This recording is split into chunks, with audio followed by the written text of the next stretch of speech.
Their neighbors of Asplodon then, and minion Orchomenos, Ascalaphos their captain, with Ialmenos, both sons of Ares, both conceived in Actor's manner by severe Astioche, who kept a tryst with Ares in the women's rooms above, where secretly the strong god lay beside her. 30 ships these minions drew up in line of battle. Phocians, in their turn, were led by Schedios and by Epistrophos, the sons of Iphitos, Nabolides, that hero. Phocians dwelling in Kyparissos, rocky Pytho, Crisa the holy, Panopeus and Daulis, near Anemorea, Himapolis, and by the side of noble Cephissus, or in Lilaia, where that river rises. 40 black ships had crossed the sea with these, who now drew up their companies on the flank of the Boeotians and armed themselves.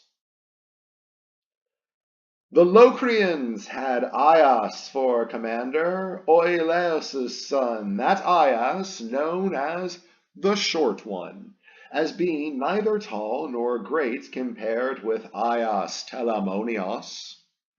A corselet all of linen he wore, and could outthrow all Hellenes and Akhaians with a spear. His were the Locrians who lived at Kinos and Oipoies and Kaliaros, Bessa and Scarfe, and the pretty town Algae, Tarfe and Chronion, that lie on both sides of the stream Boagrios. Aias led 40 black ships of the Locrians, who lived across the channel from Euboea. Men of that island, then, the resolute Abantes, those of Chalcis, Eretria, and Histiaia, of the laden vines, Carinthos by the sea, the crag of Dion, those of Charistos, those of Styra, all who had young Elephenor Carcodontiades, the chief of the Abantes, for commander. Quick on their feet, with long scalp locks, those troops enlisted hungering for body armor of enemies to pierce with ashen spears. And Elephenor's black ships numbered 40. Next were the men of Athens, that strong city, the commonwealth protected by Erechtheus. He it was whom Athena, Zeus's daughter, cared for in childhood in the olden time, though he was born of ploughlands kind with grain. She placed him in her city, in her shrine, where he receives each year with bulls and rams the prayers of young Athenians. Their commander here at Troy was Pateus' son Menestheus. No soldier born on earth could equal him in battle at maneuvering men and horses, though Nestor rivaled him by grace of age. In his command were Athens' 50 ships. Great Aias led 12 ships from Salamis, and beached them where Athenians formed for battle. Then there were those of Argos, those of Tiryns, fortress with massive walls, Hermione and Asine, that lie upon the gulf, Troidsden, Aeonae, the vineyard country of Epidaurus, Aegina, and Masses. These Diomedes, lord of the battle cry, commanded with his comrade Sthenelus, whose father was illustrious Capaneus, and in third place Euryalus, a figure godlike in beauty, son of Mephistous, lord Talaonides. Over them all ruled Diomedes, lord of the battle cry, and 80 black ships crossed the sea with these. Next were the men who held the well-built city Mycenae, and rich Corinth, and Cleonae, and Orneae, and fair Erythrea, and Sicyon, where first Adrestos ruled, Hyperesia, hilltop Gonoessa, Pellene, and the country round Aigion, and those who held the north coast Aigialos with spacious Helice. Their 100 ships were under the command of Agamemnon, son of Atreus. He it was who led by far the greatest number and the best, and glorying in arms, he now put on a soldier's bronze, distinguished amid heroes for valor, and the troops he led to war. Next those of Lacedaemon, land of gorges, men who had lived at Pharis, Sparta, Messe, haunted by doves, Brissae, fair Augeae, Amyclae too, and Helos by the sea, and Laas, and the land around Oitylos. These Menelaus, Agamemnon's brother, lord of the war cry, led, with 60 ships, and drawn up separately from all the rest, they armed, as Menelaus, on his own, burned to rouse his troops to fight. He burned to avenge the struggles and the groans of Helen. Next came the men of Pylos, and Arene, that trim town, and Thrion, where they ford Alpheos river, Ipe, high and stony, Kyperisseis, Aphigene, and Peteleos, and Helos, Dorion too, where once the Muses, meeting Thamris, the Thracian, on his way from Oichalia, from visiting Eurytos the Oichalian, ended his singing. Pride had made him say he could outsing the very Muses, daughters of Zeus, who bears the storm cloud for a shield. For this affront, they blinded him, bereft him of his God-given song, and stilled his harping. The countrymen of Pylos were commanded by Nestor of Gerenia, charioteer, whose 90 decked ships lined the shore.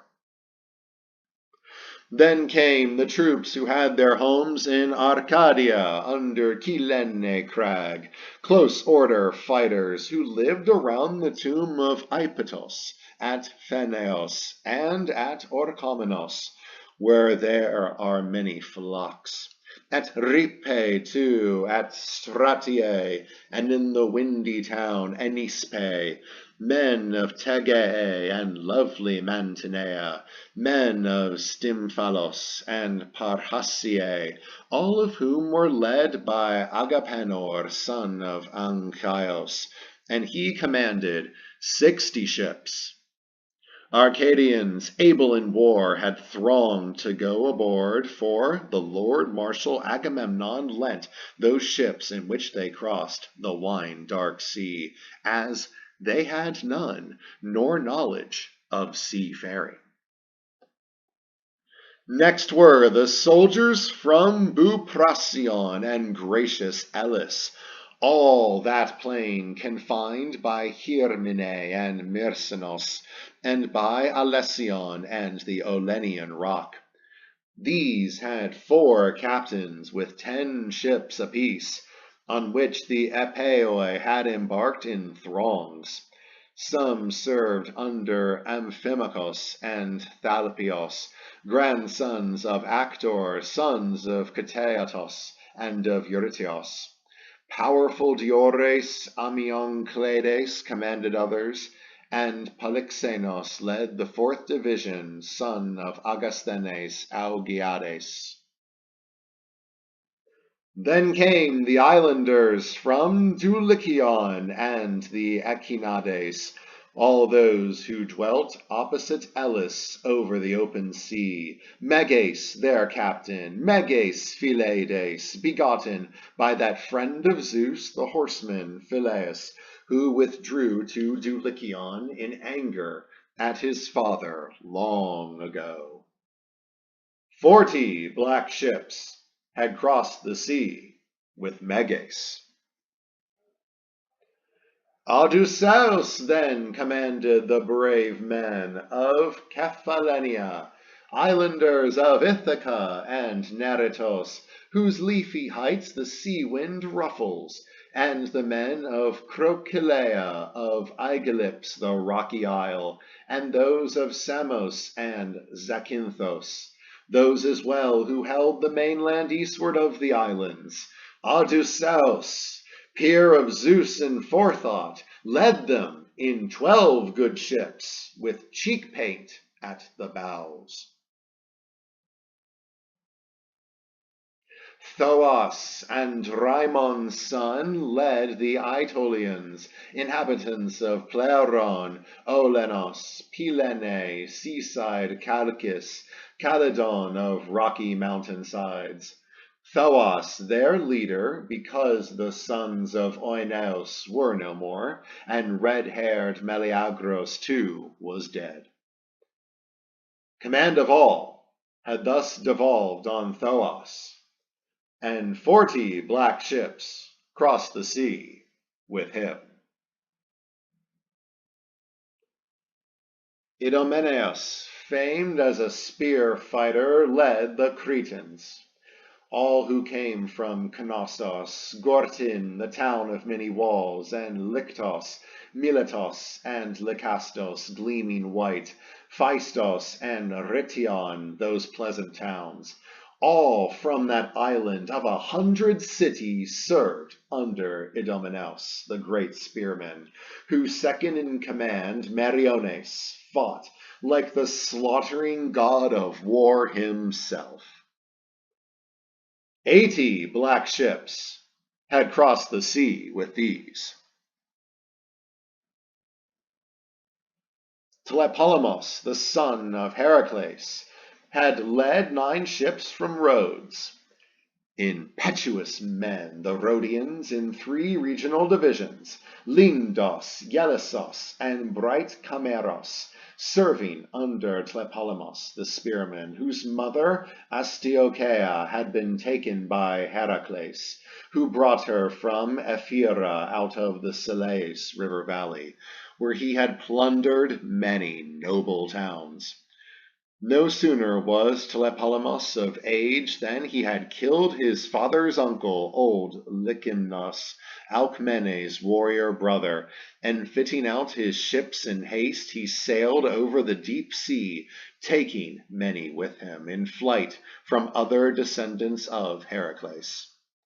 Wandering, suffering bitter days at sea, he came at last to Rhodes, the island settled in townships, one for each of 3 great clans, was loved by Zeus, ruler of gods and men, and wondrous riches he poured out upon them.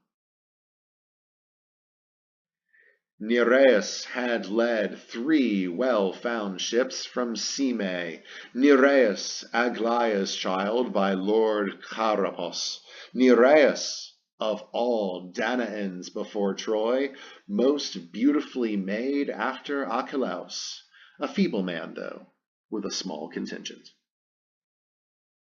Then those of Nisros and Carpathos, and Cassos, and the island town of Kos, ruled by Eurypylus, and the Calydni, islands ruled by Phaedippus and Antiphos, the sons of Thessalos, a son of Heracles. 30 long ships in line belong to these. Tell me now, Muse, of those from that great land called Argos of Pelasgians, who lived at Alos, at Alope, and at Trachis, and those of Phthia, those of Hellas, lands of lovely women. All those troops they called the Myrmidons, and Hellenes, and Akhaians, led by Archelaus in their 50 ships. But these made no advances now to battle, since he was not on hand to dress their lines. No, the great runner, Prince Archelaus, lay amid the ships in desolate rage for Briseis, his girl with her soft tresses. The prize he captured, fighting all the way from Lyrnessos, after he stormed that town and stormed the walls of Thebe, overthrowing the spearmen Mines and Epistrophos, sons of Eonos Selepiades. For her his heart burned, lying there, but soon the hour would come when he would rouse.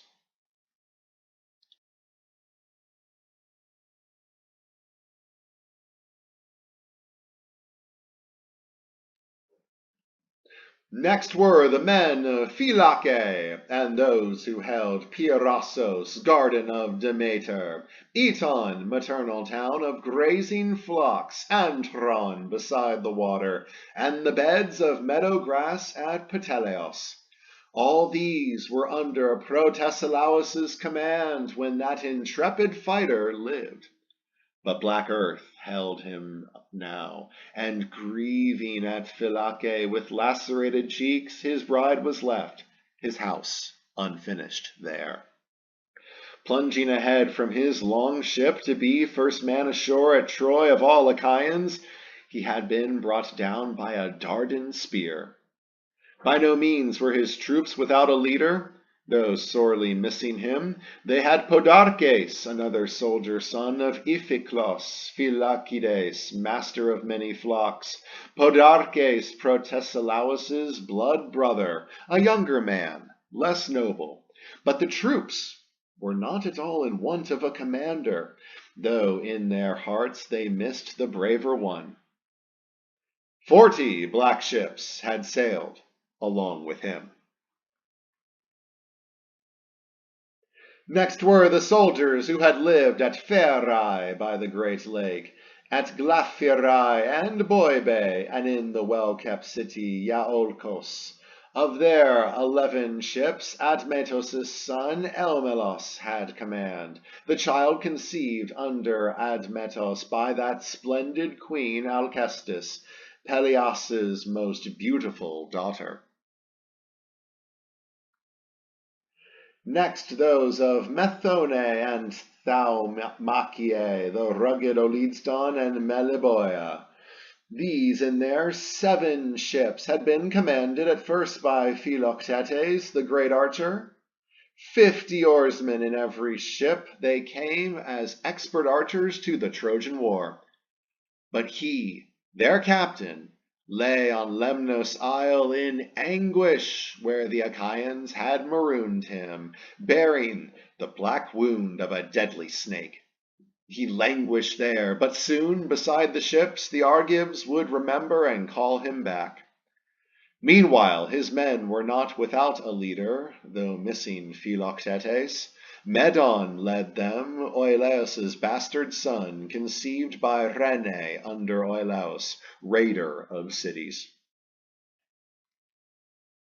Next were the men of Trike and Ithome, that rocky terrace town, and Oikalia, the city of Eurytos.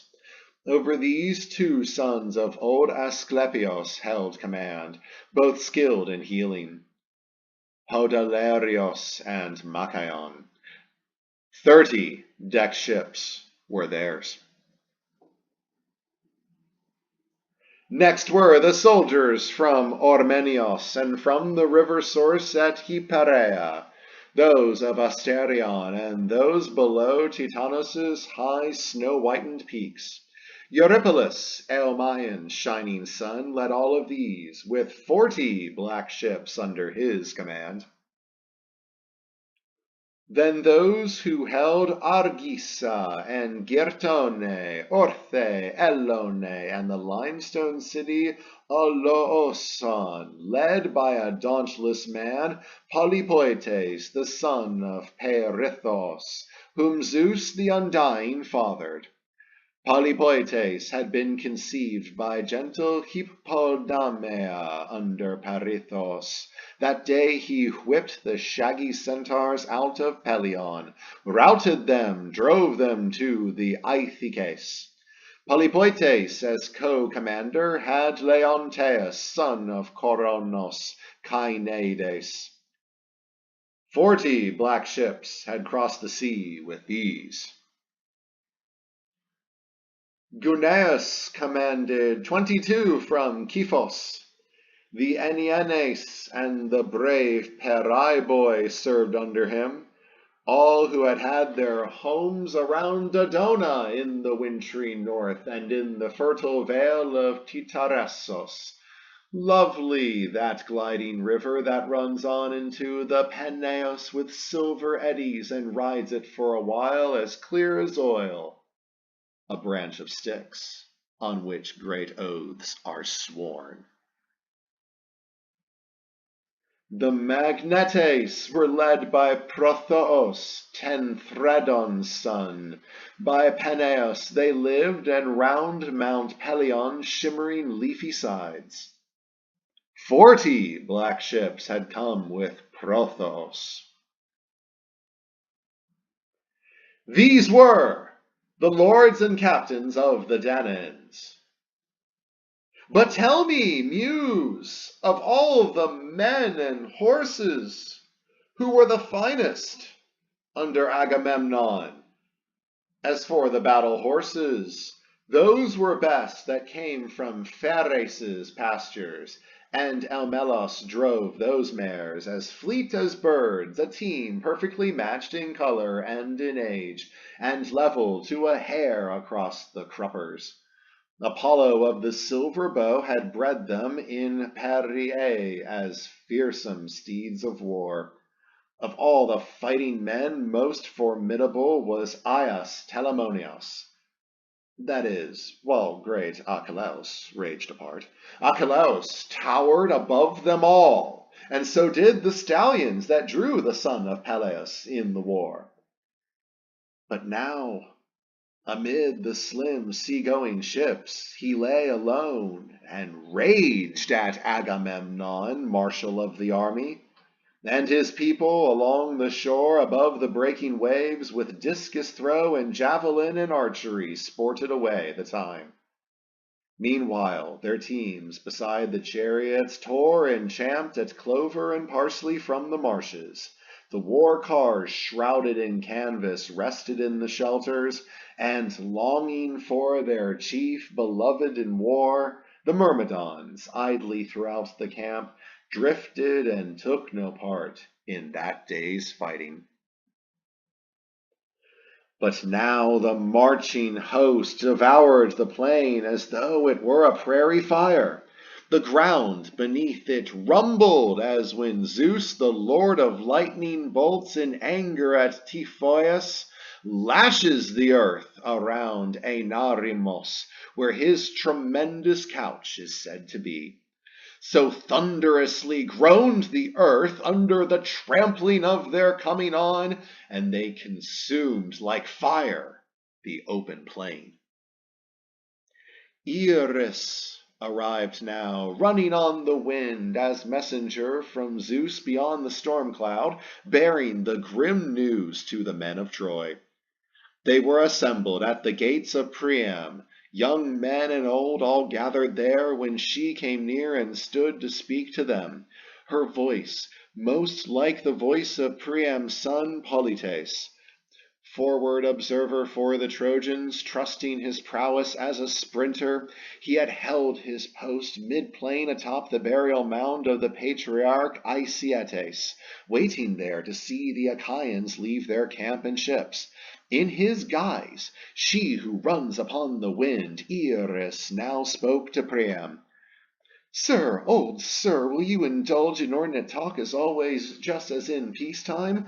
Frontal wars upon us! Many a time I've borne a hand in combat, but never have I seen the enemy in such array, committed every man, uncountable as leaves or grains of sand, advancing on the city through the plain.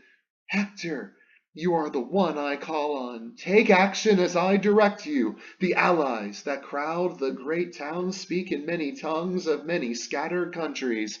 Every company should get its orders from its own commander. Let him conduct the muster and the sortie. Hector punctiliously obeyed the goddess, dismissed the assembly on her terms, and troops ran for their arms. All city gates, wide open, yawned, and the units poured out, foot soldiers, horses, and chariots, with tremendous din. Rising in isolation on the plain in face of Troy, there is a ridge, a bluff, open on all sides. Briar Hill, they call it. Men do, that is, the immortals know the place to be the Amazon Myrine's tomb. Anchored on this, the Trojans and allies formed for battle. Tall, with helmet flashing, Hector, great son of Priam, led the Trojans, largest of those divisions, and the best, who drew up now and armed, and hefted spears. The Dardans were commanded by Aeneas, whom ravishing Aphrodite had conceived under Anchises in the vales of Ida, lying immortal in a man's embrace. His co-commanders were Antenor's sons, both battle-wise, Archelochus and Acamas. Then those from Zelea, the lower slope of Ida, Trojans, men of means, who drank the waters of Aesepos, dark and still. They served under Lycaon's shining son, Pandaros, whom Apollo taught the bow.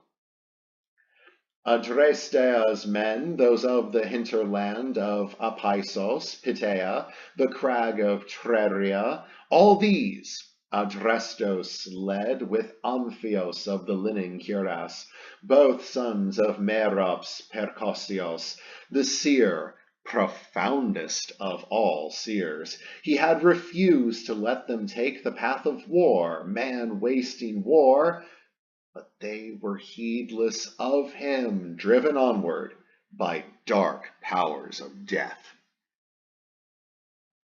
Then too came those who lived around Percote, at Praction, at Sestos and Abydos, and old Arisbe, Asios, their captain, Asios Hyrtacides, who drove great sorrel horses from Selleis river. Hippothos led the tough Pelasgians from Larissa's rich plowland, Hippothos and the young soldier Pelios, both sons of the Pelasgians Lethos Teutamides. Then Thracians from beyond the strait, all those whom Helle's rushing water bounded there, Acamas led, and the veteran Peiros. Son of Troidsdanos, Ceades, Alphemos led the Cicones from their distant shore, and those more distant archers, Piones, Pyrachimes, led from Amydon, from Axios, bemiring all the plain. The Paphlagonians followed Pylaemenes, shaggy, great-hearted, from the wild mule country of the Anatoi, men who held Kytoros and Sesamos, and had their famous homes on the Parthenios river banks, at Chroma, Aigialos, and lofty Eurythinoi. Odios and Epistrophos were captains of Halidsdones from Alibe, far eastward, where the mines of silver are. The Mysians Chromis led, with Enonomos, reader of bird flight.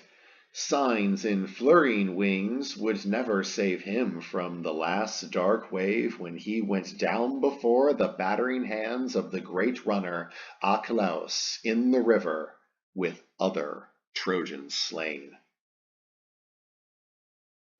The Phrygians were under Phorcys and Ascanios from distant Ascaniae, ready fighters.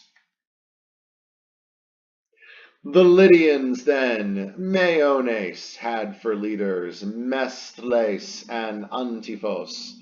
These were the sons born by Gygae, lake to Talymenes. They led men bred in vales under Mount Tmolus. Nastes commanded Carians in their own tongue, men of Miletos, Phthieron's leafy ridge, Myandros' rills and peaks of Mycale. All these Amphimachos and Nastes led, Nomion, shining children. Wearing gold, blithe as a girl, Nastes had gone to war.